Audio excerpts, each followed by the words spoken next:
Please welcome Shyla Patterson.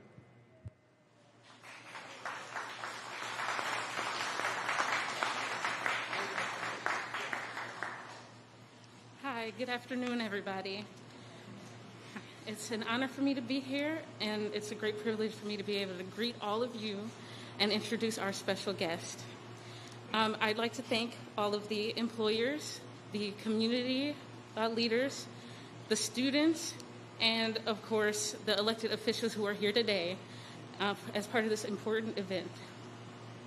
Briefly, I'd like to talk about my story and what led me here today, if you guys have the time. So, academically, I've always enjoyed school, and I've always done well. I worked hard throughout the years, and I was able to graduate early at the age of 16 years old. It was a journey, and being a young graduate, there weren't a lot of employment opportunities. You can't get good jobs, so I was doing odd jobs like babysitting, typical teenage work. I was able to land my first job when I was 18 years old in the retail industry, and I didn't feel any passion for it until I was able to come into the manufacturing industry. I got my first manufacturing job at a place called King Nut out in Solon, and I was a simple line packer, but they had these giant machines that bag trail mix, and they fascinated me to no end. They were CNC machines, and I slowly but surely taught myself to operate them until my plant manager took notice and decided that he saw that I was capable and had a natural affinity for these machines and the work that they do, and he promoted me to a machine operator. And I never looked back from there. Manufacturing was my passion, and I strive to be the best there could be in the manufacturing industry.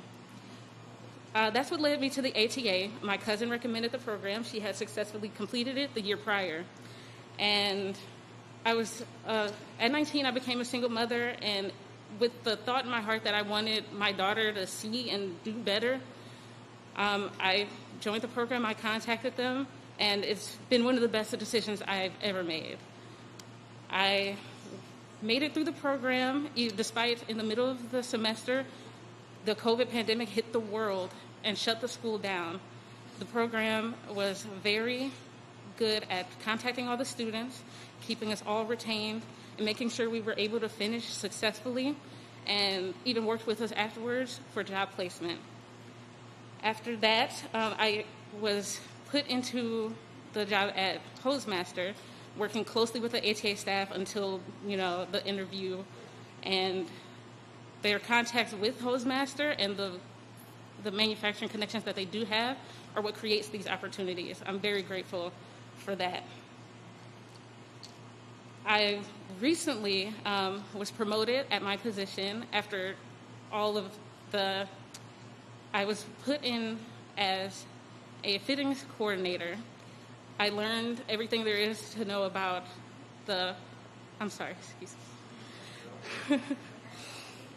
I learned a lot at my new job at Hostmaster. I did a lot of lateral moves, branching out on my machining experience into administrative roles, where I was recently promoted into our quality team. It's been a wonderful journey, and I have Tri-C and the ATA program to thank for that. So, in closing, I would like to thank President Biden for his time and attention to an industry that's so important to me. Manufacturing means so much to me, and for it to get this care and attention from him is invaluable. And the opportunity that led me here today, I'm ever grateful for. So in closing, I'd like to introduce and welcome the 46th President of the United States, Joe Biden.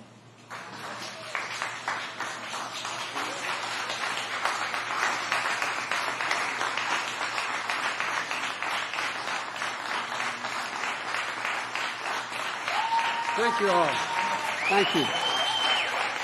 Thank you. Please sit down. Shyla, thank you very much for sharing your story. It's impressive. Dr. Johnson, everyone at Cuyahoga Community College, thank you for being here and having me here. And by the way, all the elected officials. You know, we call this, in my business, we call this a busman's holiday. To have to come and ride a bus again with another guy. You're awful nice to be here. The only thing worse for an elected official when the president shows up is to say, the worst sentence in English language is, I'm at the airport. So thank you all so much. You got some really great friends here. Start with Marcy. And anyway, Mr. Mayor, thank you. Dr. Johnson, thank you very much and for letting me borrow, by the way, Marcia Fudge to serve as Secretary of Housing and Urban Development.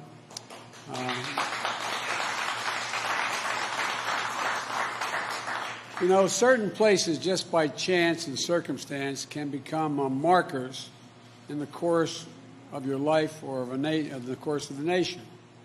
And for me, Tri-C is one of those places. Just a little over a year ago, March 10, 2020, I came to Cleveland as a candidate running for president to hold a rally here at the community college. Upon unloading, we got word that Governor DeWine, he did the right thing, wanted large indoor events to shut down because of the growing concerns over the virus and spreading all across America. There would be no rally that night. And life in America had changed, and a long, dark year was about to descend upon all of us. 14 months later, we finally made it to campus. And from a year of darkness, we're now emerging into the light. And I said from the very beginning, there's no chance for this economy to come back unless we beat the pandemic. I remember Congressman Ryan and I talking about that a lot in the campaign trail. You had to beat the pandemic to bring the economy back. And so that's what we set out to do, to help a lot of the people that are right here. And after administering 271 million doses of vaccine in the first 120 days, and we have the cases are down now from January, they're down 83%, COVID cases, down. The number of deaths has fallen by 85%.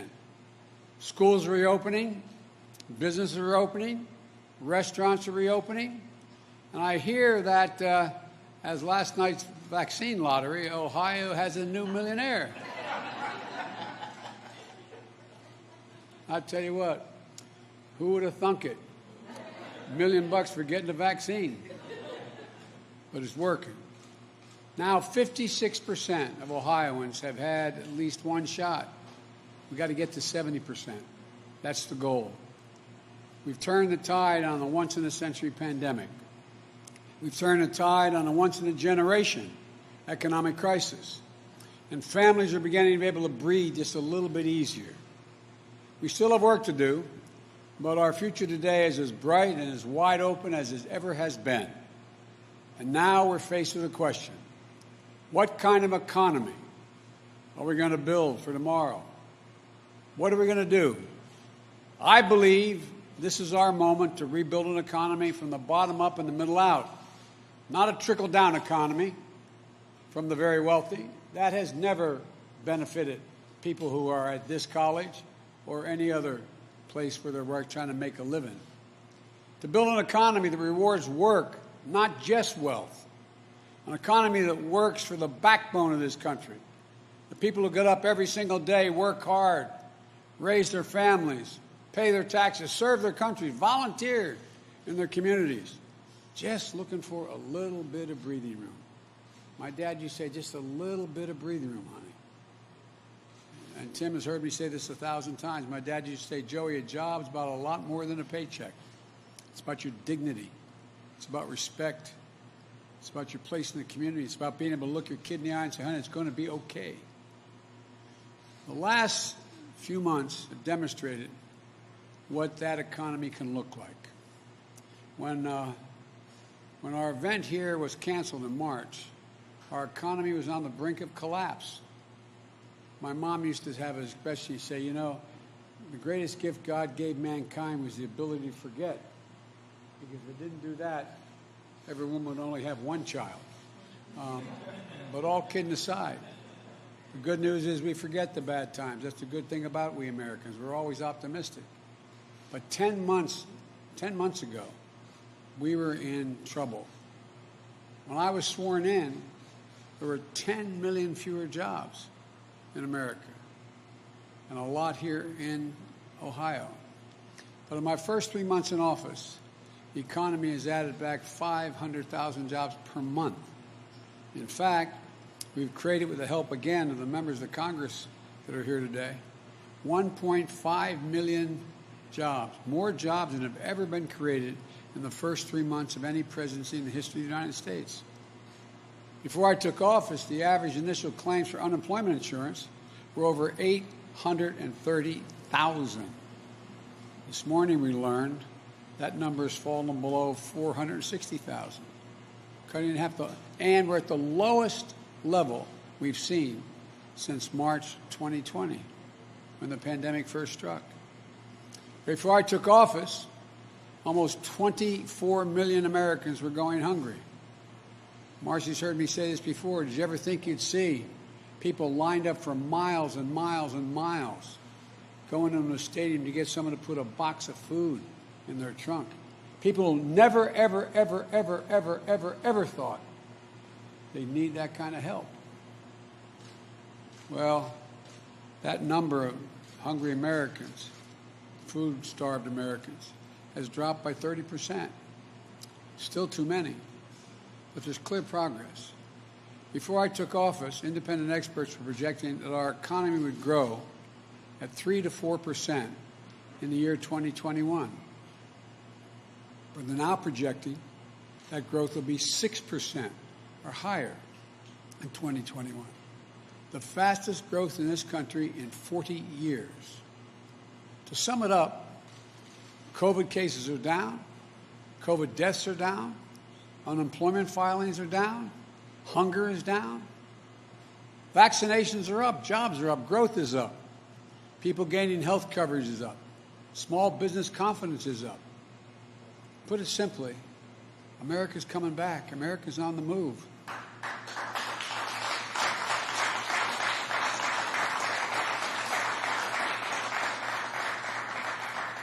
And that wasn't an accident. It wasn't luck. It happened for two reasons. First, we made the vaccine program a priority. As my friends in Congress tell, I got a lot of heat for just focusing on the vaccine. It goes back to what we all talk about. You've got to fix the pandemic before you can fix the economy. We were able, with a lot of hard work, get 600 million doses of the vaccine, enough for every single solitary American. We didn't have enough vaccinators, so we went to FEMA, the United States military, went to the AMA and got retired docs and nurses to come out of retirement. Got thousands and thousands of additional people to administer the vaccines we didn't have before. We created more places to get vaccinated, hitting my target to ensure that 90% of all Americans would have a vaccination site within 5 miles of where they live. And now, 50% of all of America, more than any other country, is fully vaccinated. 75% of seniors, black, white, Hispanic, across the board, are fully vaccinated. We're getting lives back. The American economy is coming back. And that's the second reason we're on the move. I committed to an approach of building an American economy, a different economy, to build back better. Not just build back better. That approach recognizes that we all do better, and we all do well. And the best way to grow our economy is from the bottom up and the middle out. You know, I don't have anything against anybody in Wall Street. I don't have anything against anybody making $1 million, but Wall Street did not build this country. The middle class built this country, and unions built the middle class. That's a fact. An approach that recognizes that at this time, when we rebuild the middle class, we have to bring everybody along, regardless of their background, regardless of their religion, regardless of their race. That's the approach reflected in the American Rescue Plan, which my friends in the Congress helped get passed. Because of that law, more than 167 million Americans got a rescue payment of $1,400. It's gone out helping families pay their rent, pay their bills, buy their groceries, and maybe most important, give them for the first time some hope. A little bit of hope. Hope goes a long, long, long way. Those checks matter. Small businesses, restaurants were getting killed. Now we're delivering the loans and support they need to reopen and stay open. Schools were struggling to reopen, so we made targeting teachers to get the vaccine as a priority. We delivered schools much-needed support. State and local governments, and you know, Mr. Mayor, a lot of them had to lay off their employees, cops, firefighters, first responders, because you have to balance your budget. Well, now they're coming back thanks to the rescue plan. Beginning this summer, families with children will get tax relief, tax credit, the child tax credit, which is going to deposit money directly into their banks every month until that money is paid out. By the way, we had no problem passing a $2 trillion tax plan that went to the top 1% that wasn't paid for at all, just increased the debt $2 trillion. Every time I talk about tax cuts for working class people, it's, oh my God, what are we going to do? Well, we're going to take back some of that 1% money and make them pay for it. And thanks in part to a part of the rescue plan named for an Ohio labor leader, Butch Lewis, championed by Sherrod Brown, who I don't think Sherrod's here today. Hundreds of thousands of retirees and workers across Ohio and millions more across the country can trust that their pensions they worked so damn hard for and sacrificed to secure will be there for them. Unlike my dad, who busted his neck his whole life, and when the company went on, he lost his pension completely. Even my Republican friends in Congress, not a single one of them voted for the rescue plan. I'm not going to embarrass any one of them, but I have here a list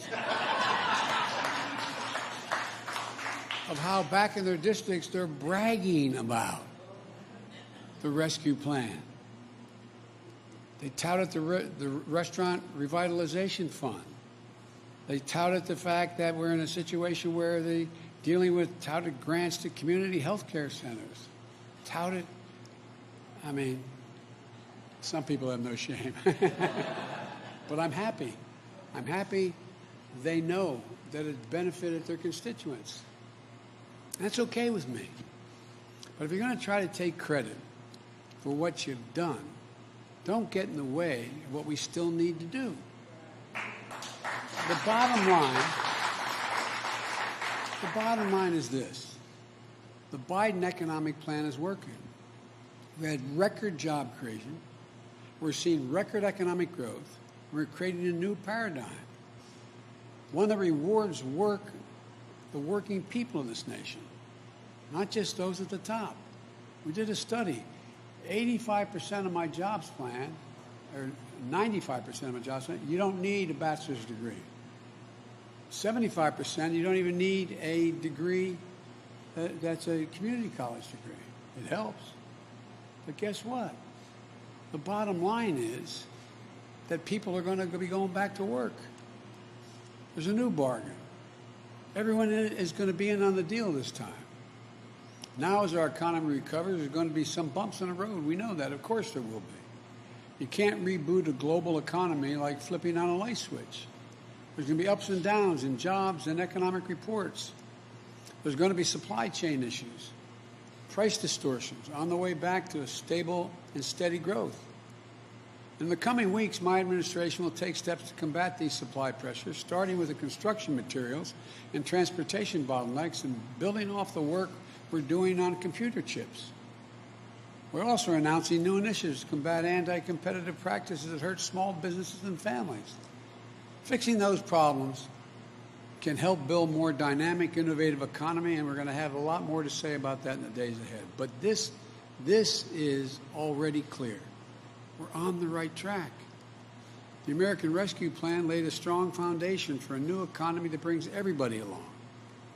But it's just a first step.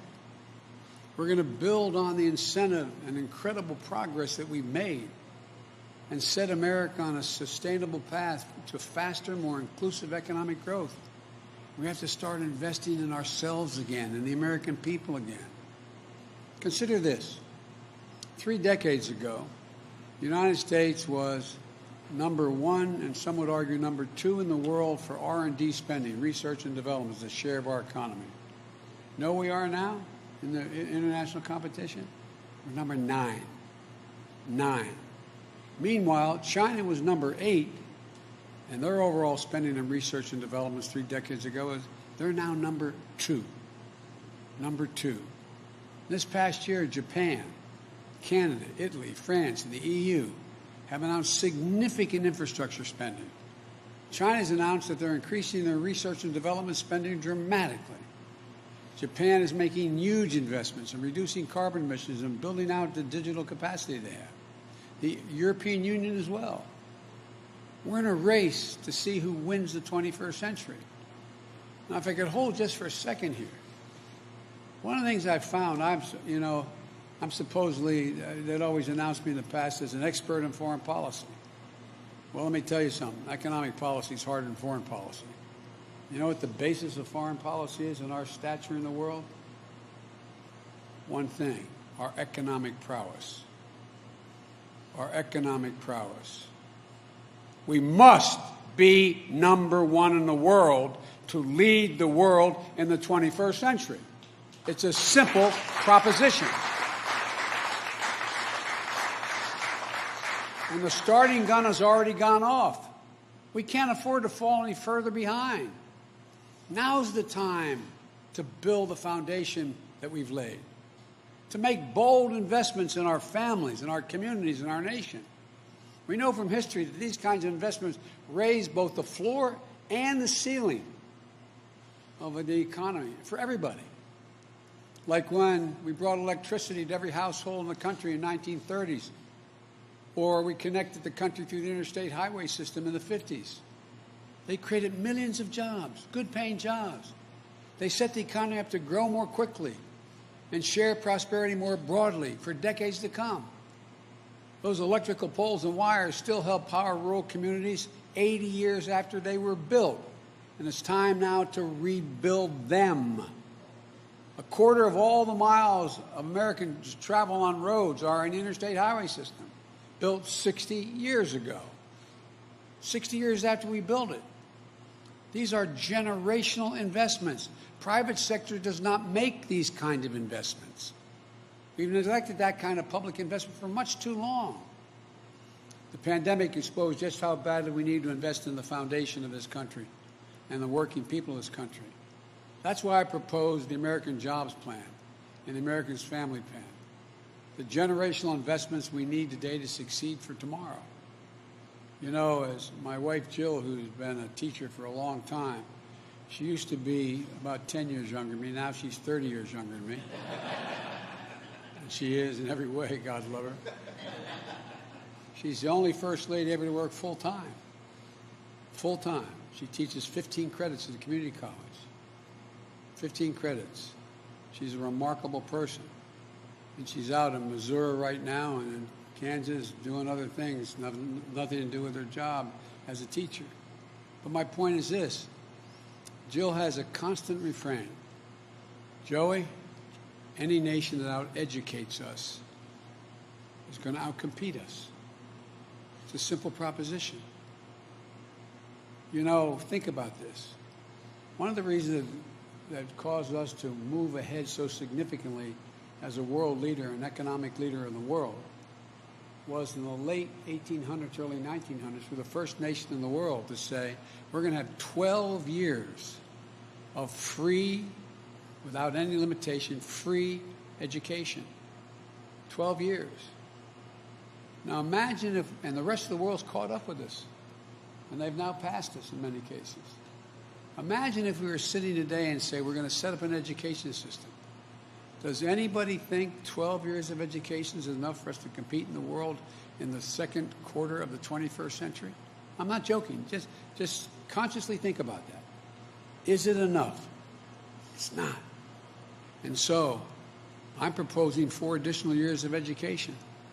2 years of high-quality pre-K for 3 and 4 years old, not in daycare, in school.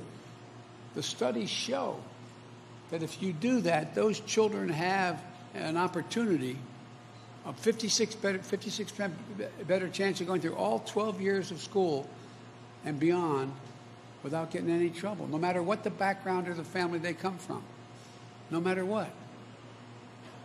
On the front end, those 2 years are important.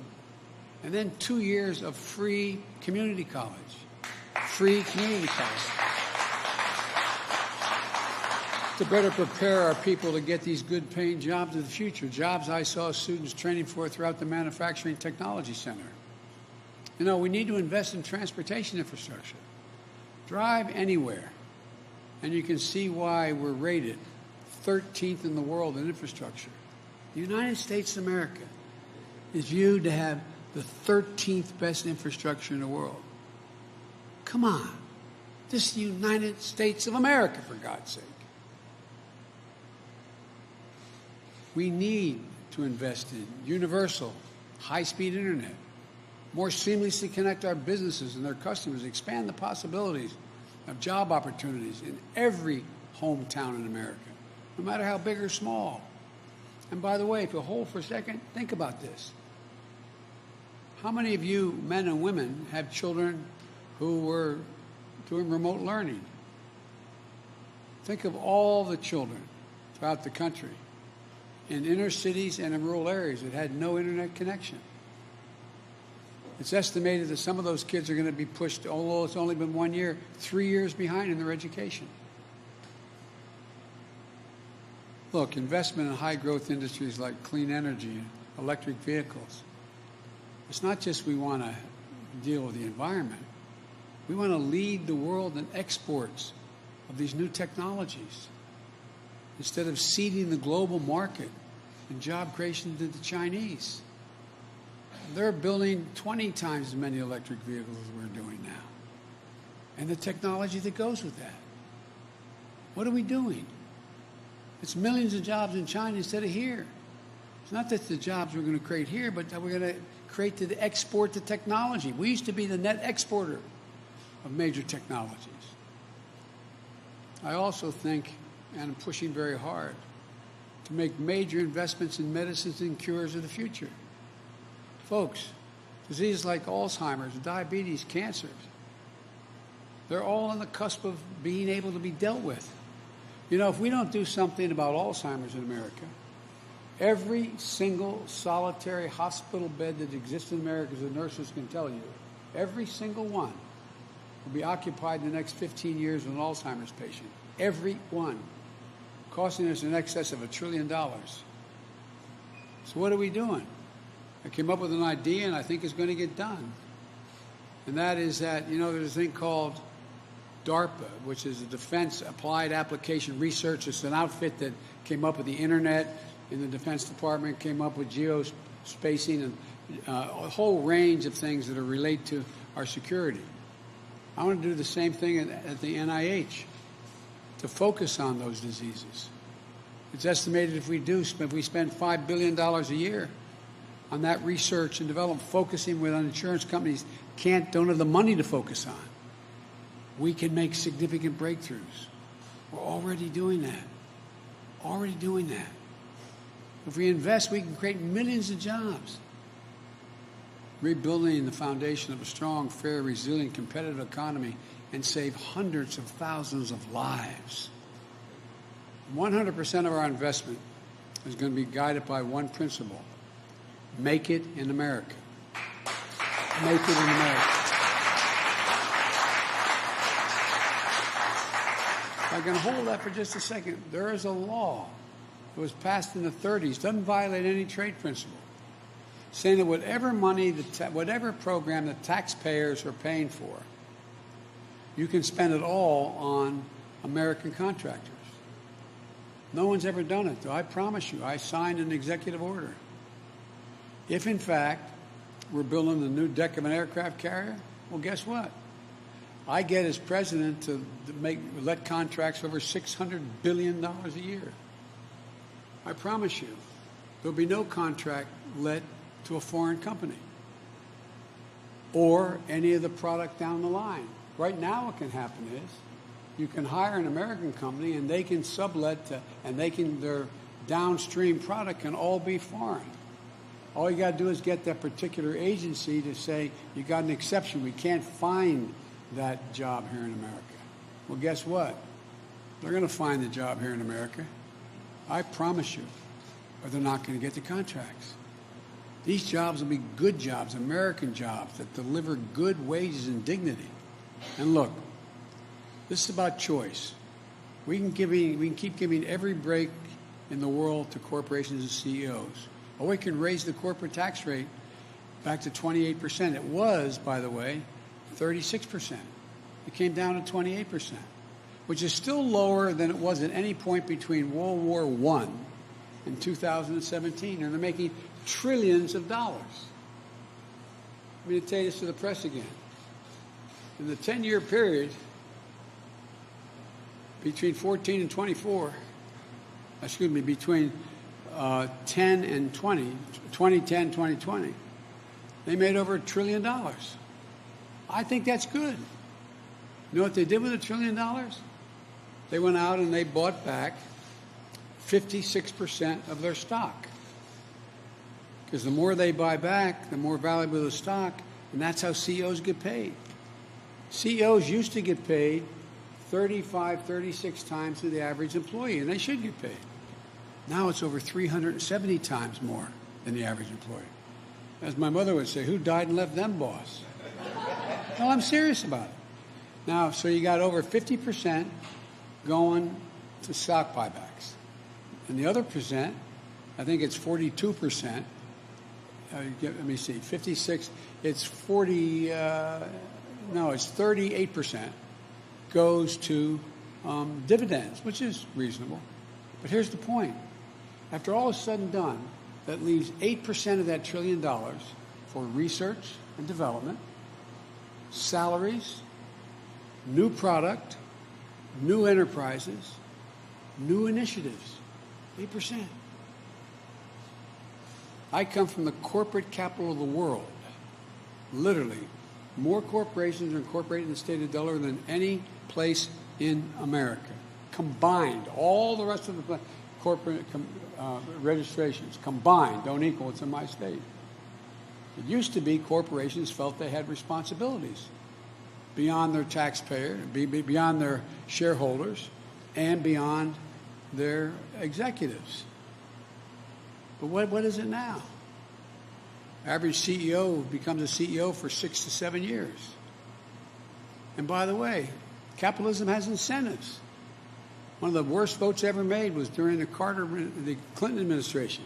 Say a corporation could not deduct from their taxes more than $1 million if paid for any CEO.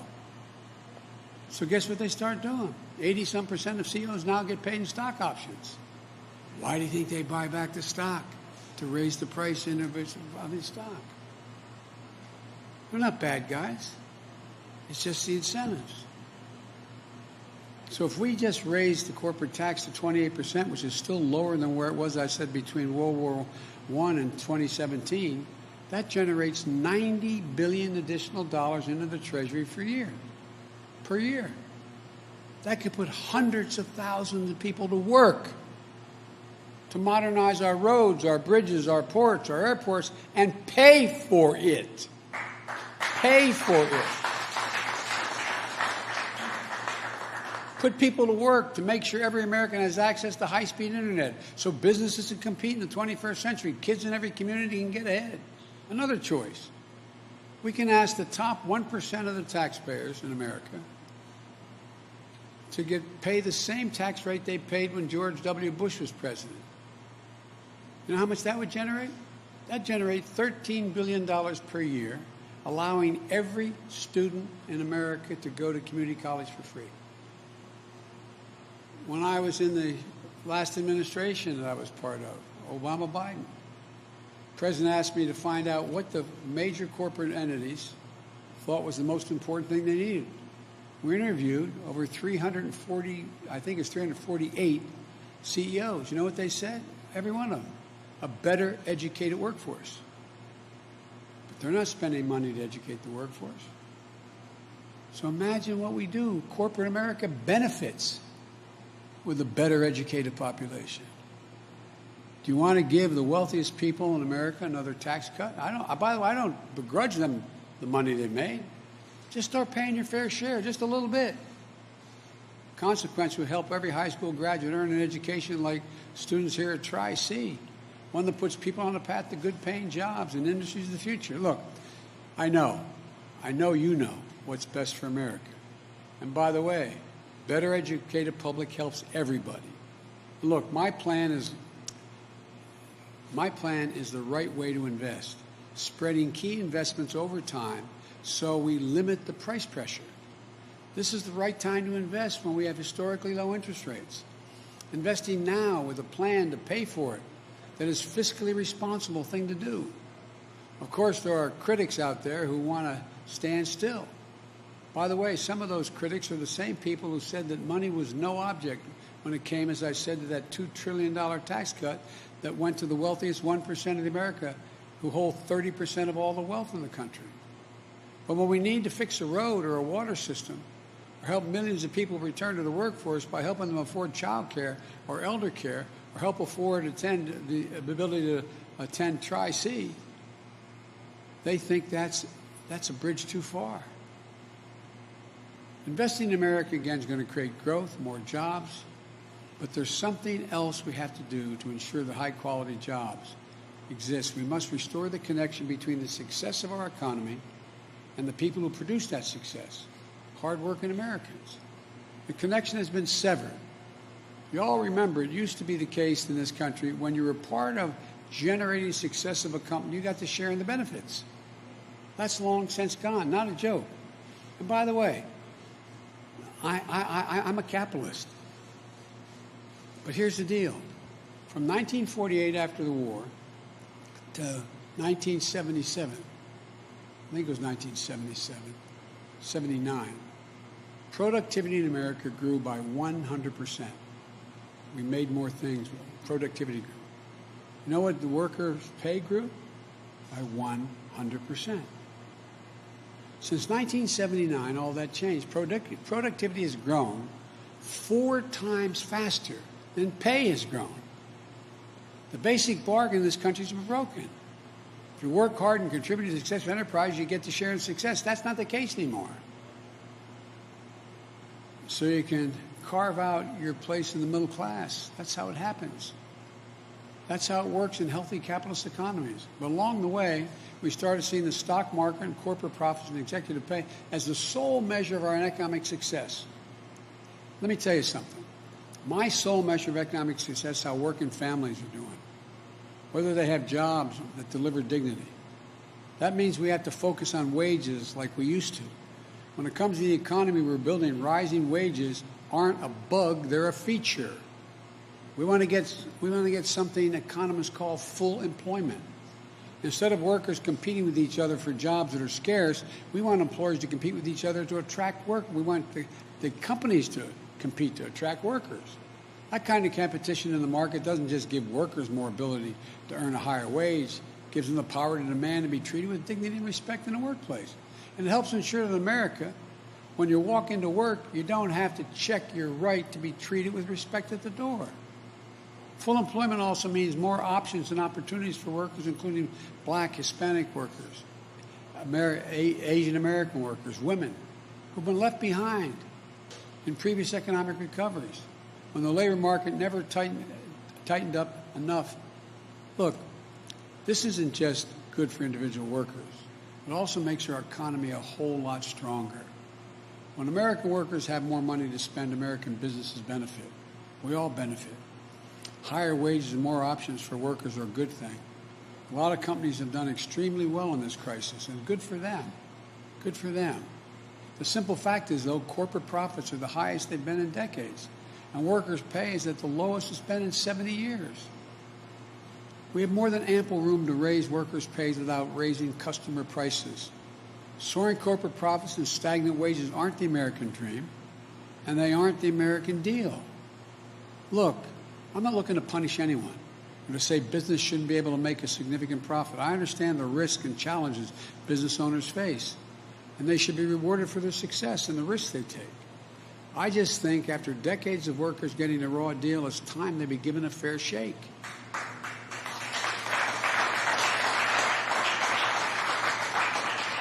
We're already seeing what happens when employers have to compete for workers. Companies like McDonald's, Home Depot, Bank of America, and others, what do they have to do? They have to raise wages to attract workers. That's the way it's supposed to be. And we've got to do two more things. Congress should raise the minimum wage to $15 an hour. No one should work 40 hours a week and live in poverty, live below the poverty level. And we ought to pass to protect the right to organize, the PRO Act, supported by union workers. Look, let me close with this. You know, it's an overused phrase these days, but it's still accurate. We're at an inflection point in American history. It happens every several generations.